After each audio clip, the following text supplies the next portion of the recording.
Hey guys, in this video, I'm just going to update you on some of the things I mentioned last week, specifically the checks I'm waiting for from the stimulus check for the pandemic and the money I'm waiting for from my school for them basically closing halfway through the semester.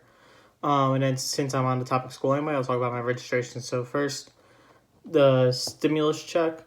Still haven't seen it. I'm one of the few of people I know that still hasn't seen it, but it's eligible. I've really tried digging through my paperwork and stuff to see any reason why I wouldn't be eligible. The only thing I could think of as far as eligibility goes is my dad marked me as a dependent and didn't remember doing it or saved the paper wrong or something like that. I haven't actually seen the physical file myself, but he says he looked it in. He didn't file me as a dependent, so I trust him. Even if that were the case, he hasn't received his check either, so it's definitely just something weird with our area or something like that. Maybe they're just mailing them all out to us. Maybe the banks in our area aren't willing to actually distribute them yet. I don't know how a lot of that works, but fortunately, I'm in a good enough spot financially that's not the end of the world for me. I do want my money eventually, but as of right now, it's not something that's gonna make life harder for me or anything like that, so I'm fortunate in that way. As far as the money for my school, basically they paid us back for half of our dorm and half of our meal plan. So for me, that came out to about $1,000, which is nice.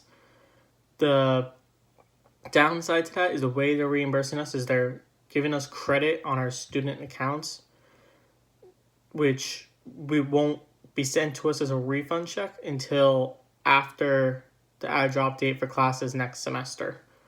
Which means since I'm applying for classes and there's going to be money due in the system, I'm not going to have the credit in the account is going to apply to that, meaning that rather than just getting a check and having cash on hand, there's a chance that when HNCB goes to pay for my master classes next semester, they'll see I only paid, let's say the total cost of classes is $7,000. They'll see I only paid $6,000 because there's $1,000 worth of credit in the account, and they'll only give me $6,000 effectively, meaning that the school saved HNTB $1,000 rather than giving me $1,000. I don't think that'll happen. I think I could argue it well enough to convince HNTB that, look, I paid for my classes last semester, which is the truth, and that's my money. It's not money that they should be saving in any way.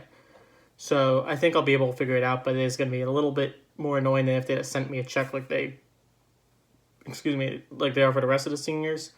But since I'm continuing as a grad student, it's probably just going to stay in the account.